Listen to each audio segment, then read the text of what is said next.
cousins. Yes. It does not say, that section of the law does not mention cousins. It mentions grandmas. You can't have sex with your grandmother, your aunt, your daughter, your sister, your niece, your aunt, your mother. It does not talk about cousins. So we don't know. Maybe it's because the lawmakers knew between cousins these things happen. Yeah. And a lot of things, a lot of studies have shown that the reason why, the reason why people would be having sex with their cousins, falling in love, it's not even about the sex, it's about the attraction. Even attraction to your cousins, it's because of familiarity, not because you're cousins, but there's that familiarity. Maybe you grew up together, and there's always, even when people are falling in love, they do ask friends. Each other. Yes, you become friends. Your cousins are your first friends. You have sisters and brothers, your cousins are your first friends. Yes. So you have there's this aspect of, even when people are getting to know each other, adults romantically, we like to ask each other, what do you have in common? That thing with cousins, they've grown together, and then they've known each other for so long. There's that familiarity, and there's something about being in a comfortable zone. There's comfort and familiarity, and that is what most studies have shown.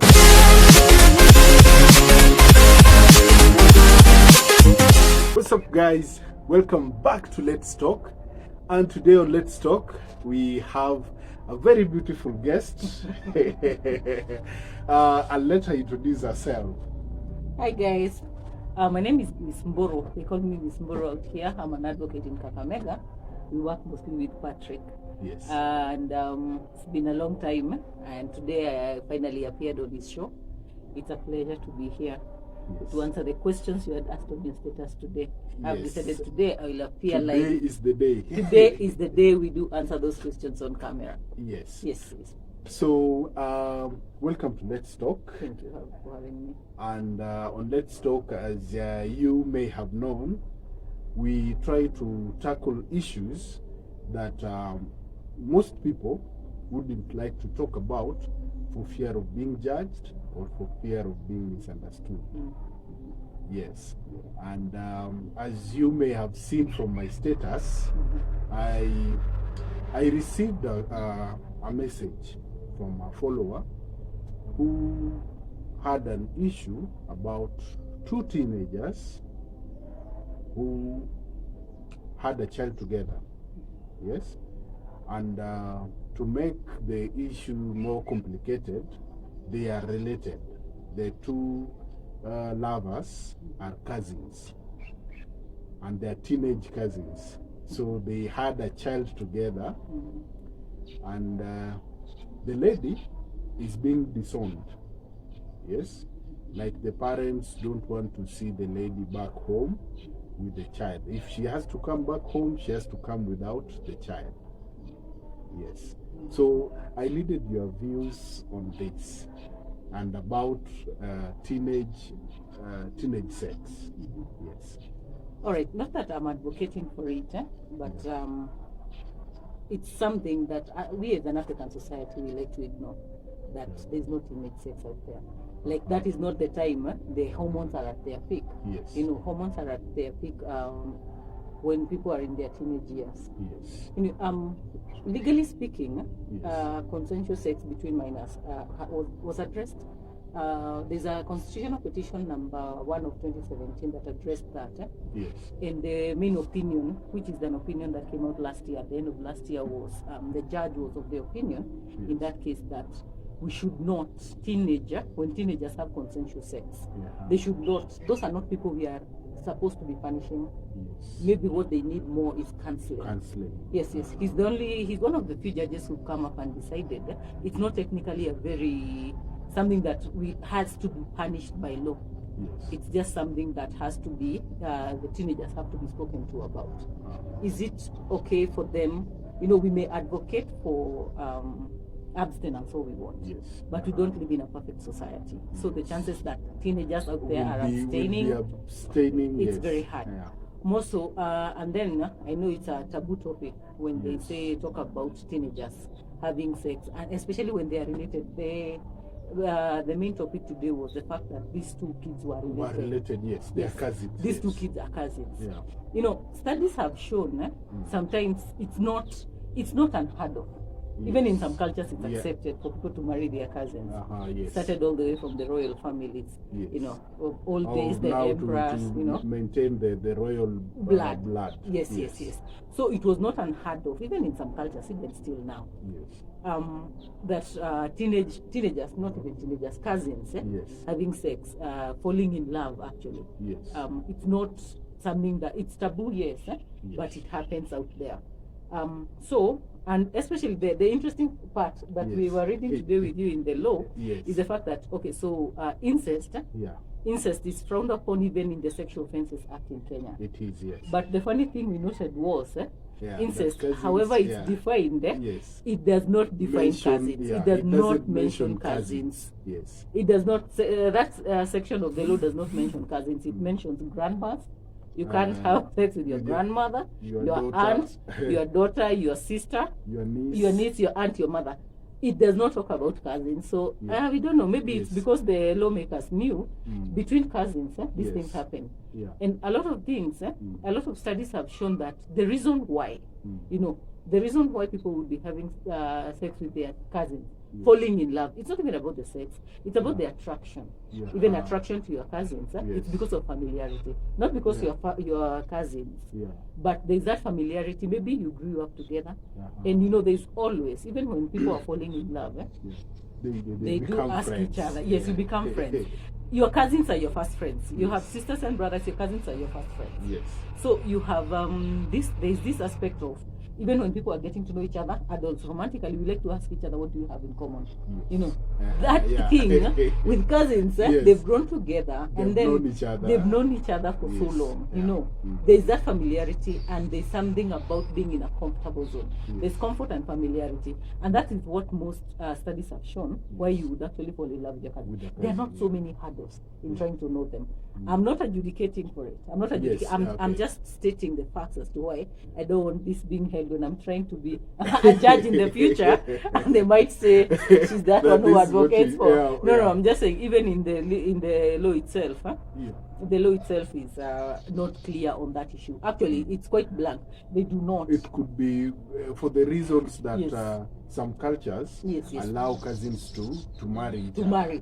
So that's why now maybe in the constitution or in the law, in the Sexual Offences Act, exempt. Unless there's a special clause where... No, there's no special clause to it.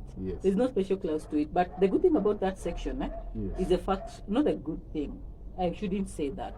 The good thing about the law is that it evolves.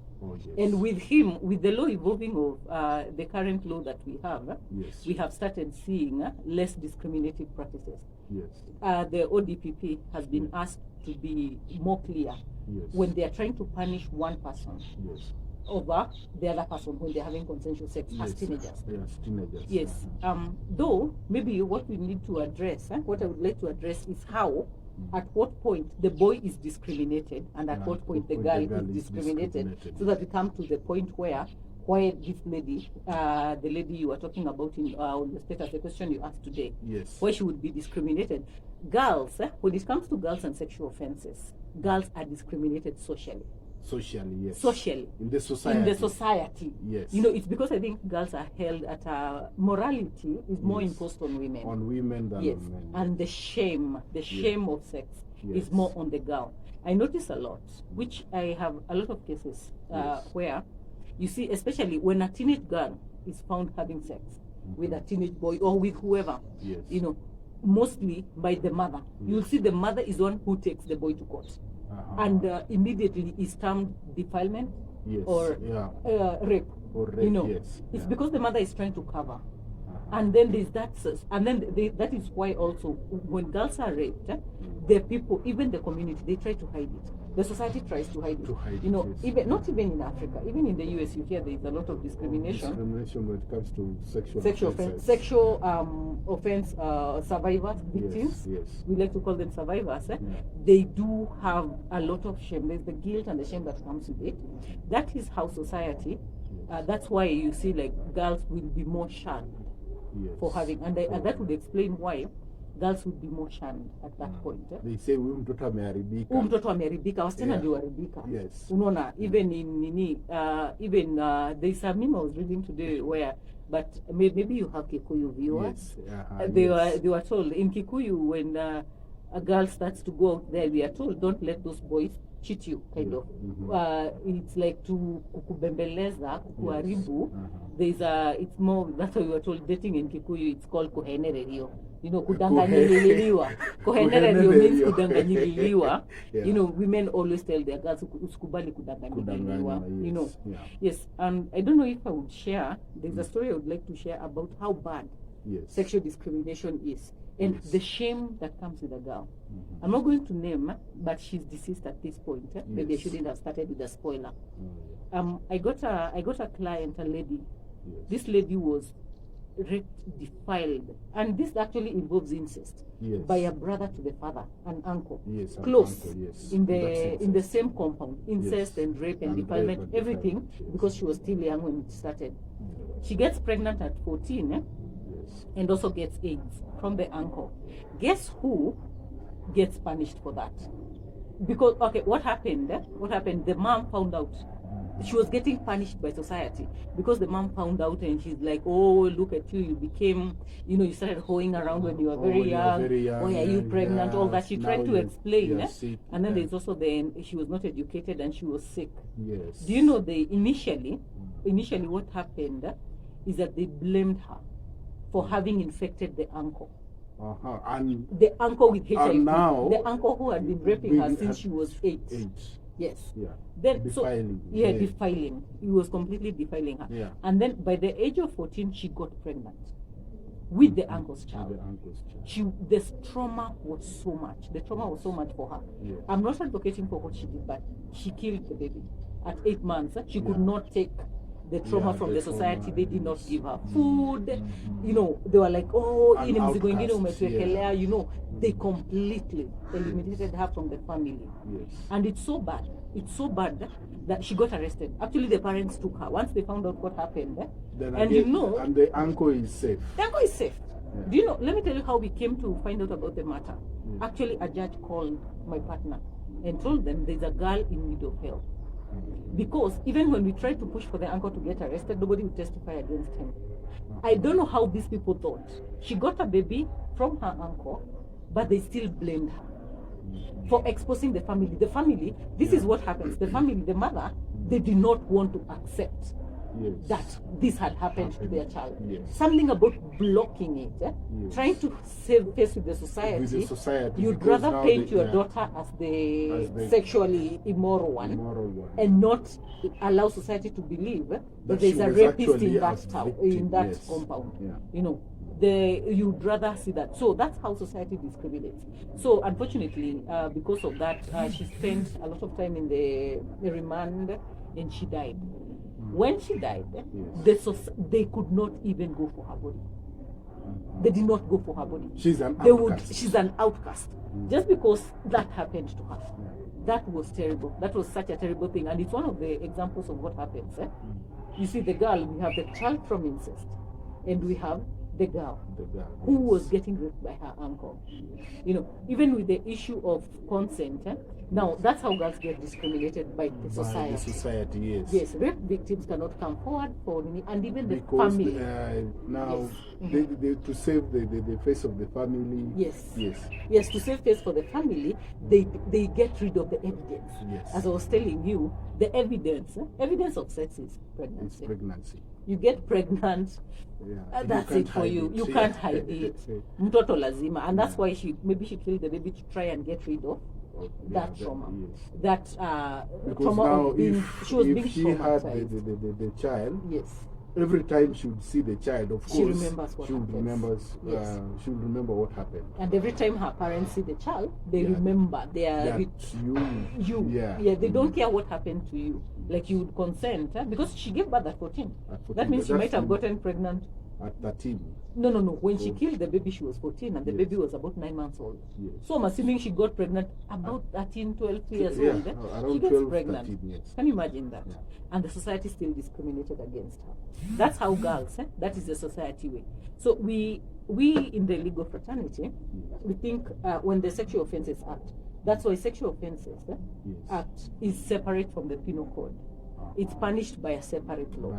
Yes, and I think because it's called the Njokindongo law because it was especially formulated mostly by her.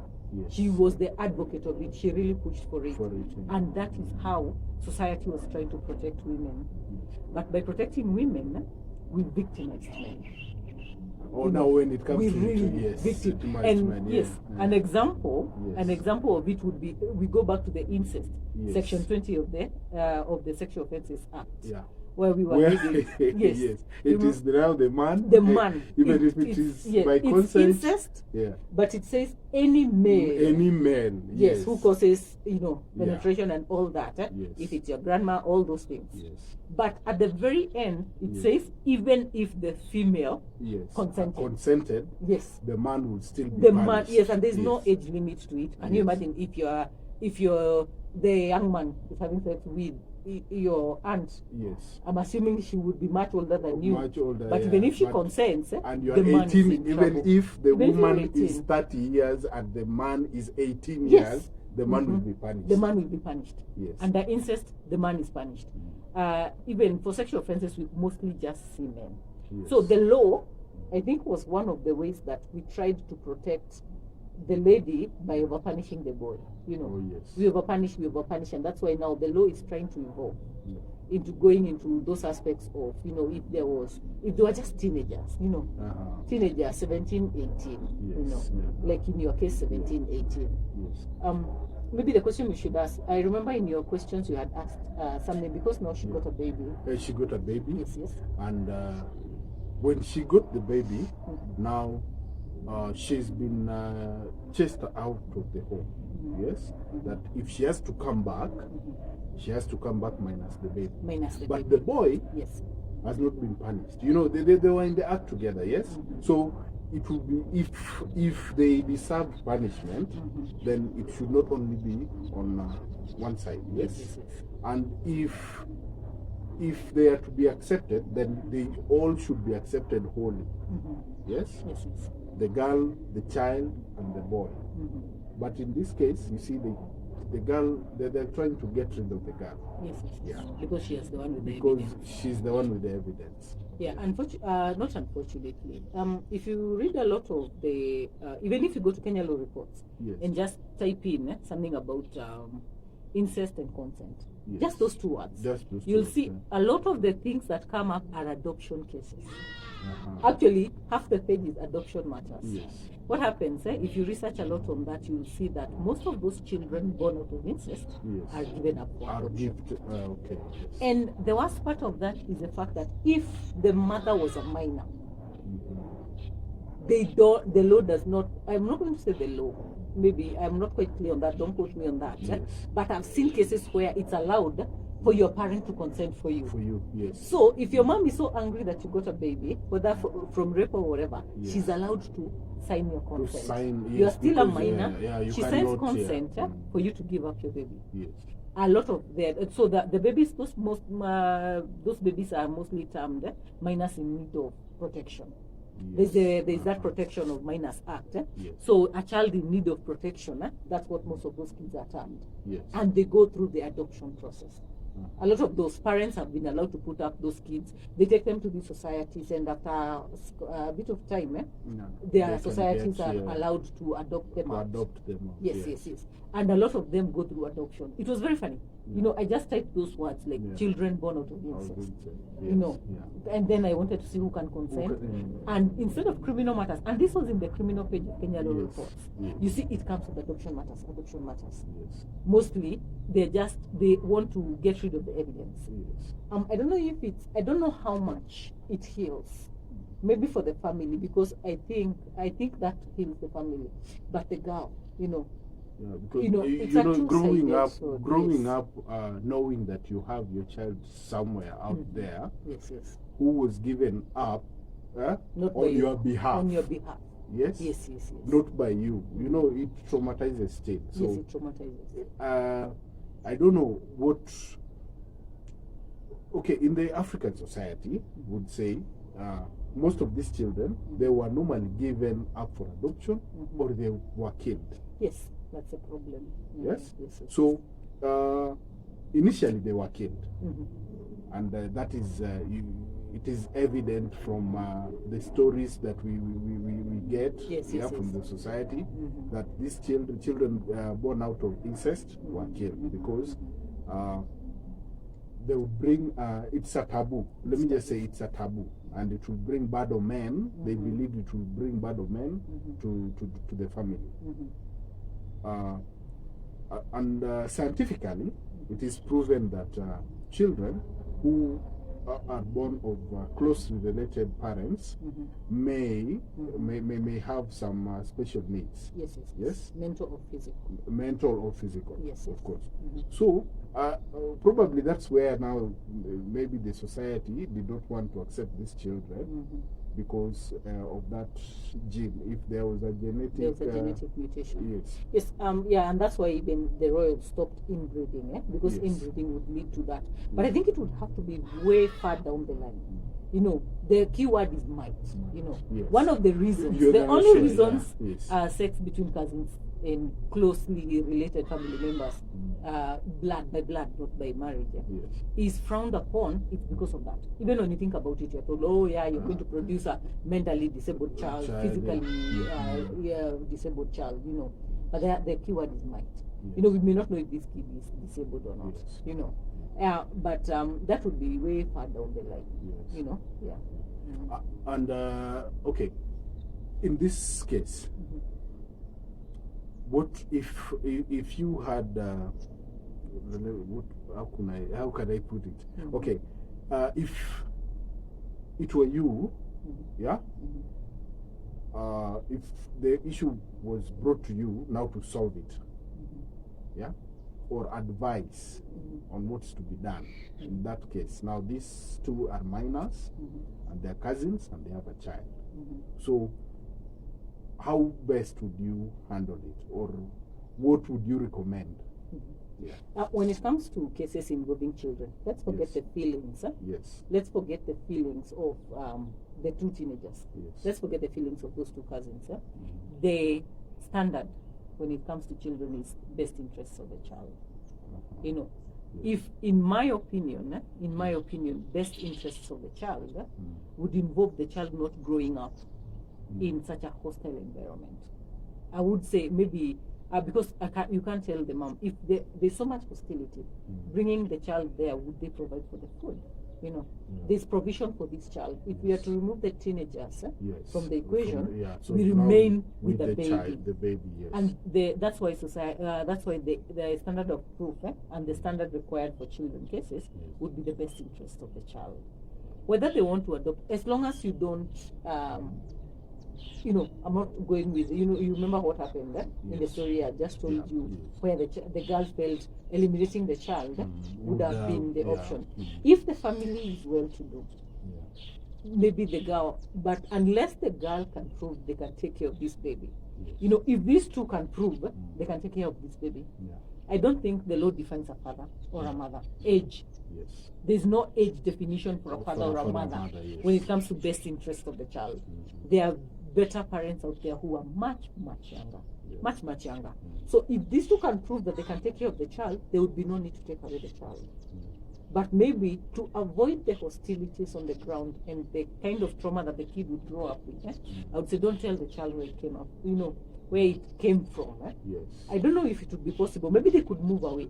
But if they cannot move away from that society, maybe it's time they put the kid ahead of their needs. And they find out, like, for example, adoption, whether it's open adoption or not. Because it would be weird when he grows up and in the same exact society where they are constantly reminded. You are a product of. You are not only a constant reminder, you are also constantly reminded by the society exactly what and the morality that is carried out for you to be there. You know, so maybe it's not best for the child to grow up if there is hostility just around there. Maybe that's why the law has adopted that procedure. You know, adoption. Just adopt these kids out. These kids are still young. Maybe do an open adoption. if they ever want to be in the life of this child. If they can provide for the kid, they can be in his life, you know. But at the end of the day, we need to look at the best interests of that of the child, yes, whether it would be adoption or whether it would be separating these kids from that society to allow them to heal, and the society to heal. Things always turn out best, you know. Yes. And it is said that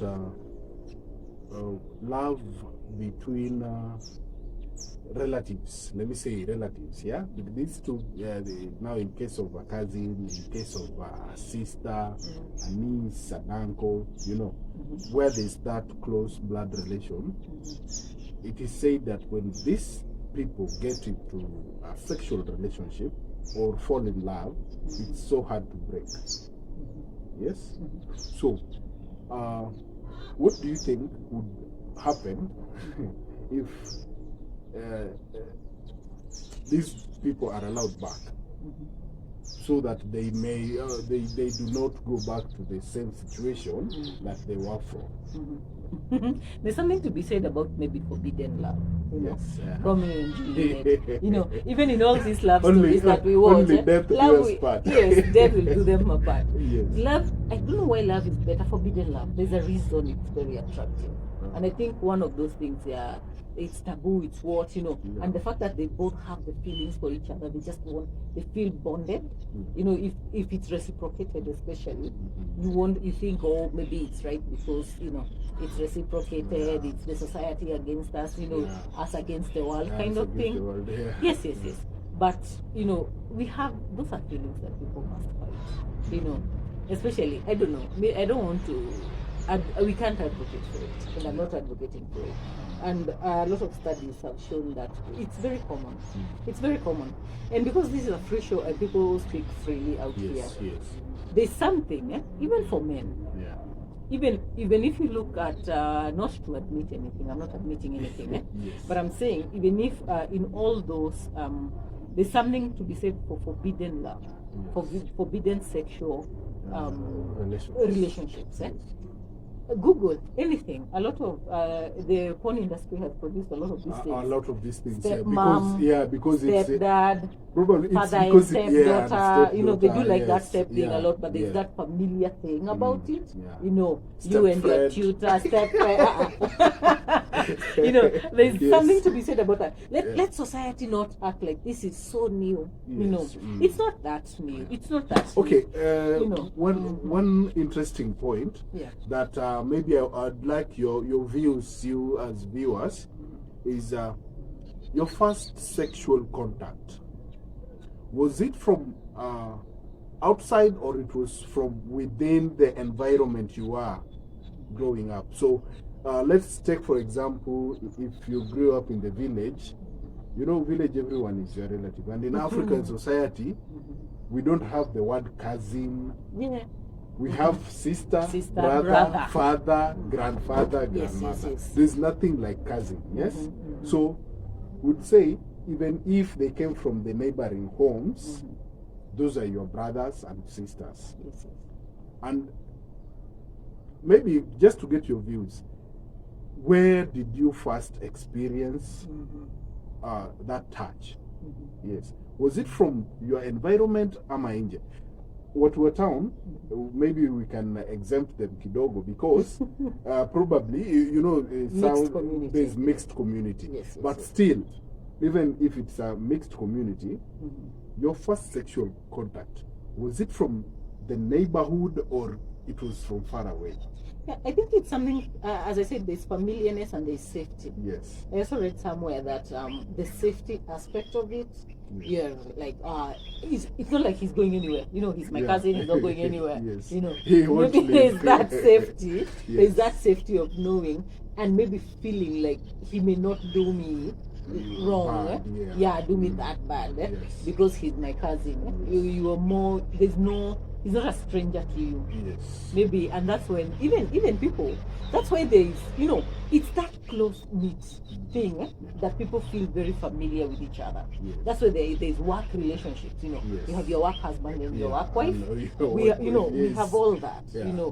It's about being in the same environment, the proximity. Yes. It's about proximity and safety. And I think that's why most teenagers brought up together.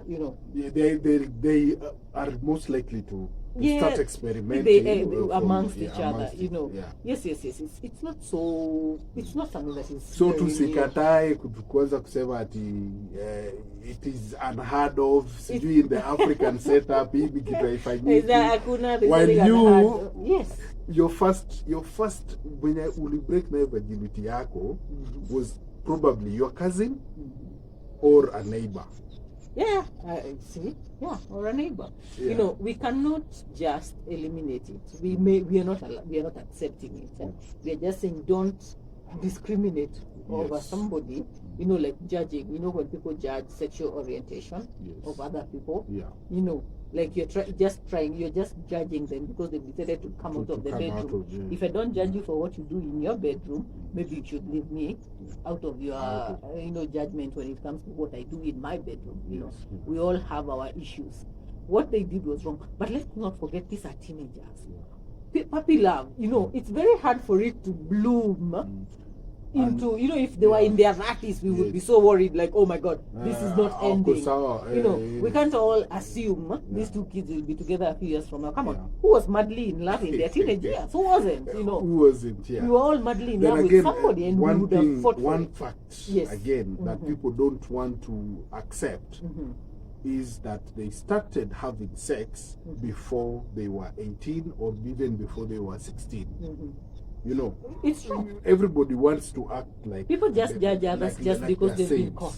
Yes. We just judge. So we are not saying it is caught. right that we're saying just that don't children judge should. everybody. Yeah. No children yes. do that.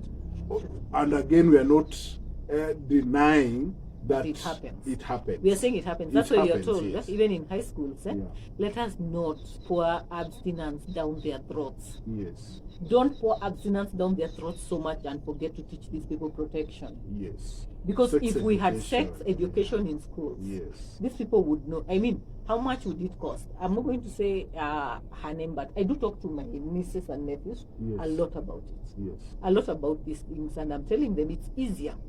This is the quote I use. It's easier because apparently I'm the cool aunt. I keep telling them this. It's easier to ask me how much and where to get. Either protection or what is it called? Family planning.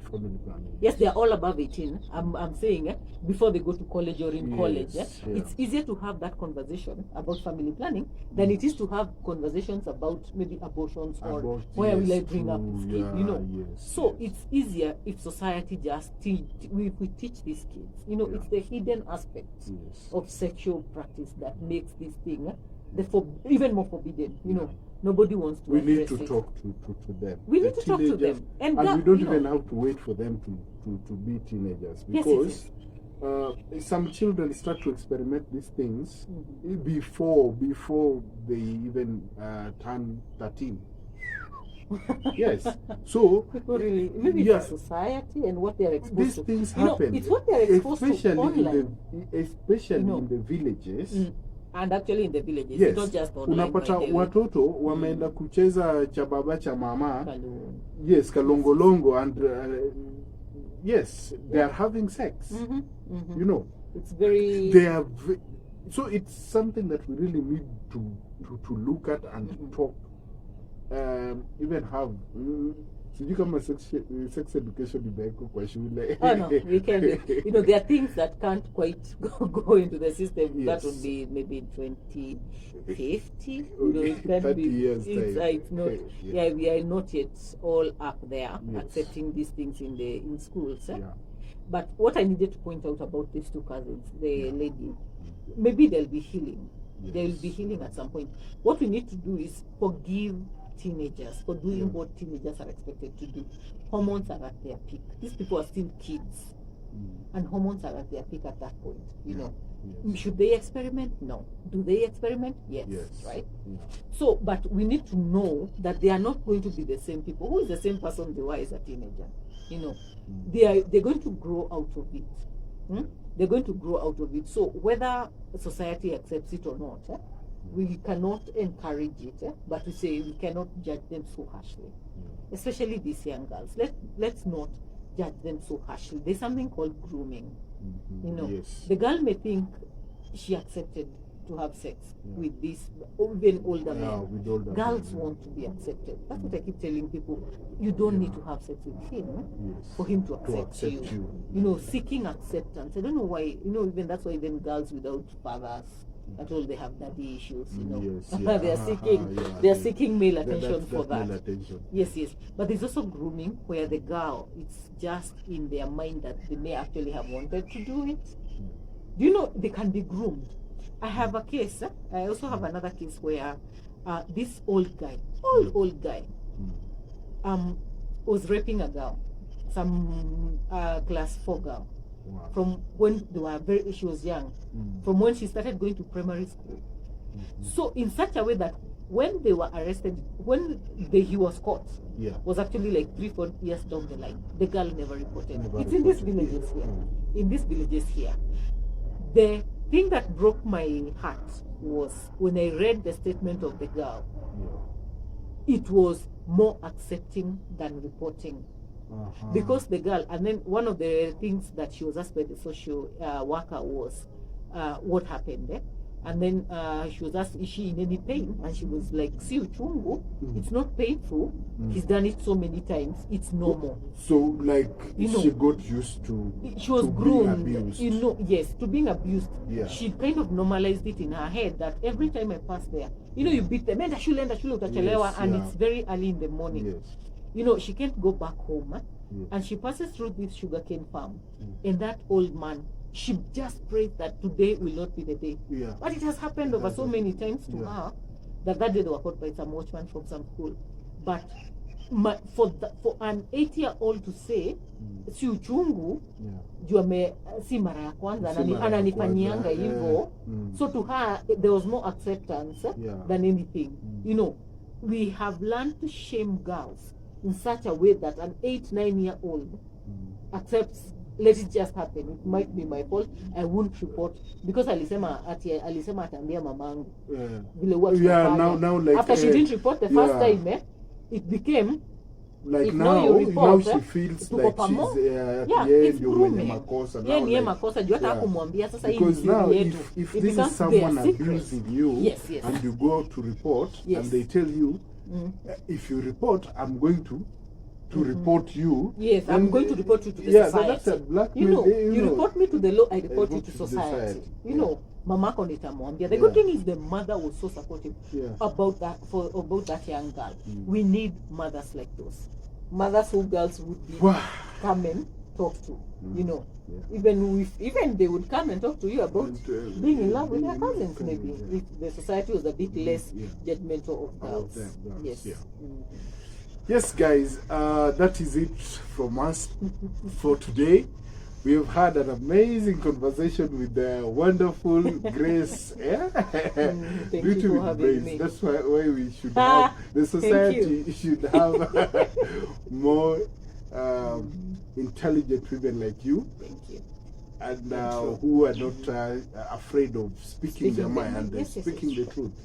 Yes. Thank you for having thank you so much. And I look forward to having you again on the show. All right, we'll make time for that. So until next time, keep it. Let's talk.